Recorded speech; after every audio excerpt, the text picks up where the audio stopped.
So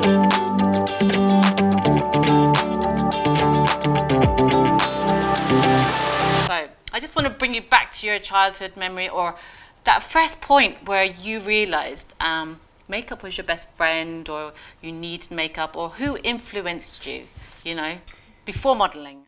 Yeah. Before modeling. Well, my grandma always had, so my nana, her name was Nora, she always had her nails done. She would always do her nails every week. So she was always immaculate.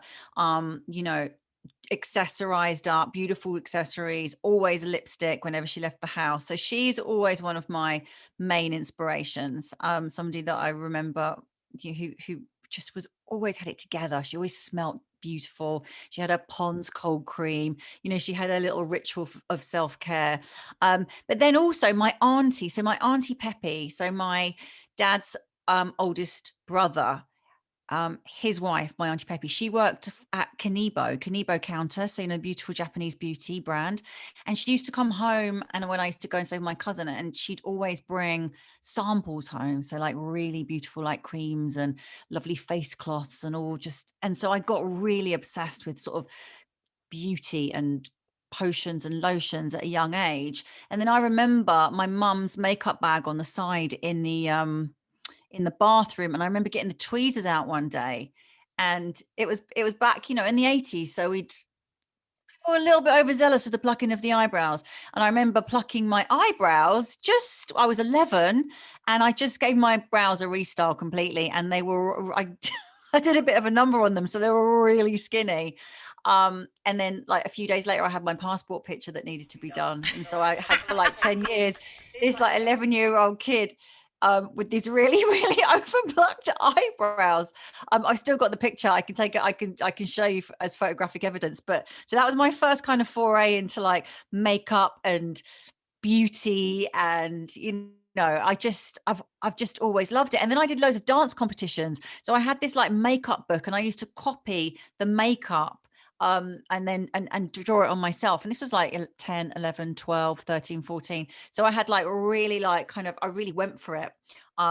And I really used to love drawing the faces from the books and creating all the makeup looks. So I've always really loved makeup. Like it's always been something that I've been massively attracted to. I wanted to be a dancer, so I wanted to be on stage, and I really loved films like Flashdance and Fame and all of those kind of films. And then I went to see Cats the musical, and so I think it's a little bit of that, like, you know, because the makeup in Cats was just incredible. So I loved that whole theatrical performance and everything that goes with it, you know, the music, the lights, the costumes, everything. So I've always been attracted to that kind of performance side of the arts, I guess. So that was what I really wanted to do.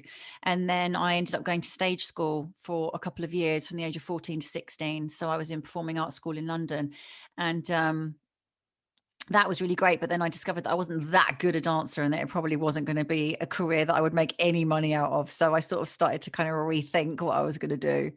But you did go on Strictly and you came third, didn't you? I did.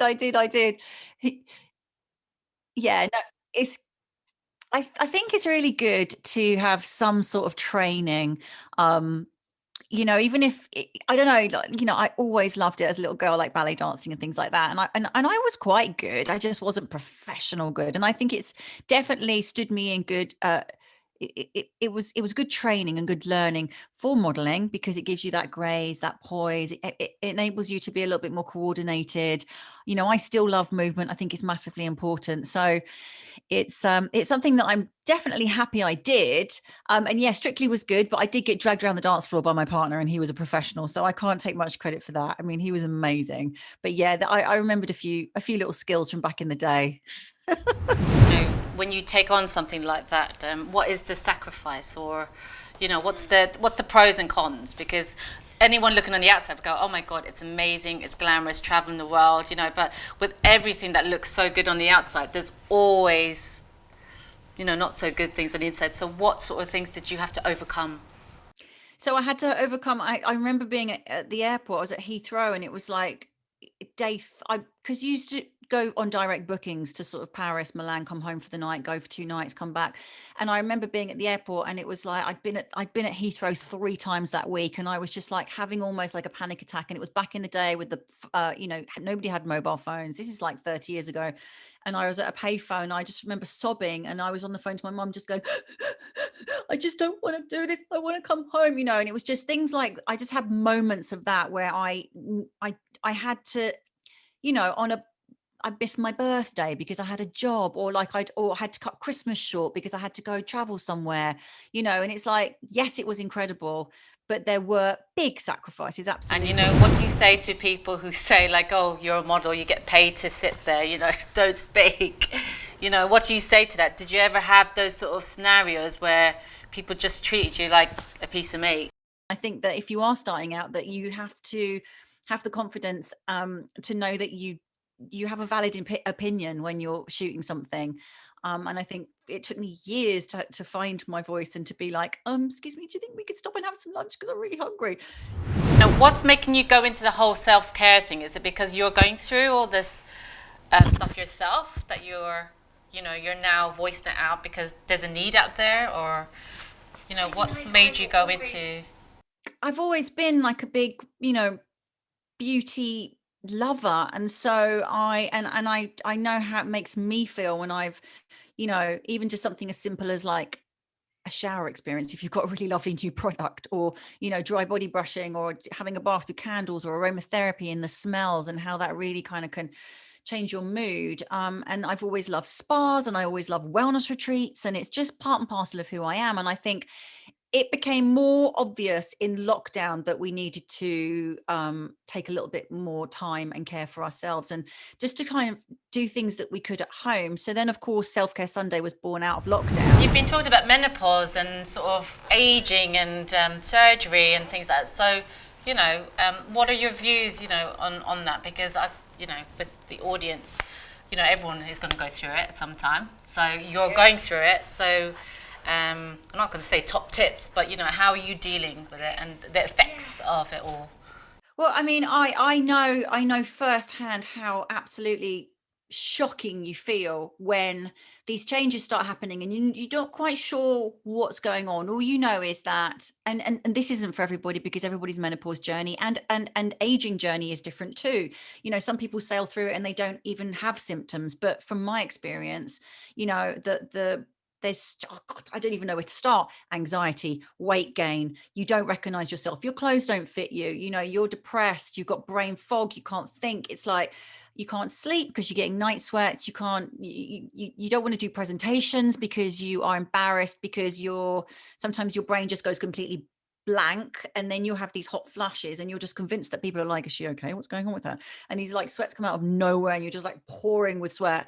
And so it's really quite unpleasant. And I think there's all the other horrible things, like the estrogen drops out of your body basically, and that's why you start going through all of this anxiety and the night sweats and the weight gain, and your boobs like just go absolutely like tornadoes, and you can't, like, they're so sensitive, and you're like, don't touch me.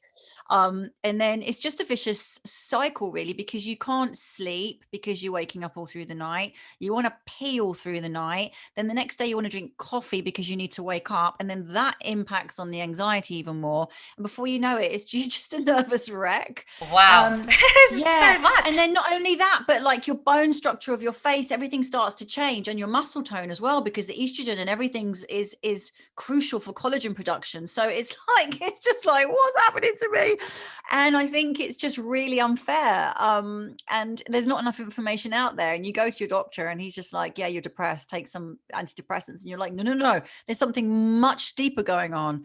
And so it's really tricky. And so I've started this menopause, it's called the midweek menopause madness, and it's just literally just chatting to this wicked doctor, she's great. And it just, all of us girls just sharing our experiences and just sort of going down the different avenues that we can to get help. But I think just in itself, just highlighting some of these issues that some people might experience is crucial, because I've had so many women reach out to me and be like, oh my God, I've been in tears watching your midweek menopause, because it was everything I've been going through. And I've never had so many messages in my life from women. And it's just, I just want people to feel they're good. I hate the thought of people suffering. I really do. I've got so much empathy and compassion. And I think I've always been that person that if I'm going through something and then I've come out the other end and I've experienced it and I know how to alleviate some of that pain, I want to share it with people. And so that's basically all it is. It's self-care, and it's self-preservation, and it's self-love. And I think, that's where it all starts, really, because if you don't love yourself and you don't feel good in yourself, then you can't be any good to anybody else around you,